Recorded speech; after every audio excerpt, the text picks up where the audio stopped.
সুরজিতের গান, গল্প ও কবিতার আসরে সকলকে স্বাগত। আজ শুনুন একটি অনিন্দ্য সুন্দর প্রেমের কবিতা।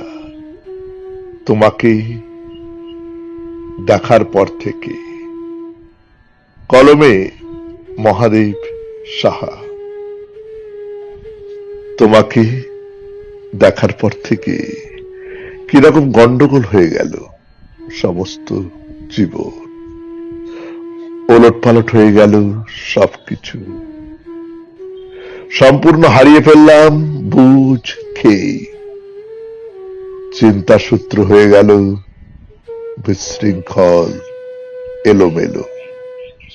কেবল তোমারই মুখ দেখি বৃক্ষপত্রে, জ্যোতিষ্কমণ্ডলে, উচ্ছল ঝর্ণার জলে, বুক শিল্পে, পড়ার টেবিলে, টেলিভিশনের উজ্জ্বল পর্দায়, এমনকি ডিশ অ্যান্টেনাও ঢেকে দিতে পারেনি তোমার মুখ। রেডিও বা ক্যাসেট খুলেই শুনি তোমার নিবিড় কণ্ঠস্বর। তোমাকে দেখার পর থেকে কিরকম পাল্টে গেল আমার আকাশ। সেখানে এখন শুধু চাঁদের বদলে তুমি ওঠো। আর একটাই ওঠে সন্ধ্যা তারা, সেও তুমি। বইগুলো খুলে দেখি সব গ্রহণ জুড়ে শুধু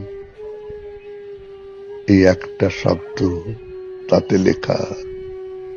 তোমাকে দেখার পর থেকে অসম্ভব বদলে গেছে আমার ভুবন।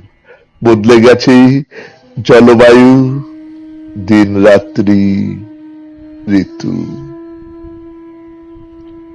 নমস্কার। শুনলেন কবিতা তোমাকে দেখার পর থেকে। কলমে কবি মহাদেব সাহা, উচ্চারণে আমি সুরজিৎ দাস, বাঁশিতে ধ্রুবভর। সমগ্র অনুষ্ঠানটি সম্পাদনায় সুরজিৎ দাস।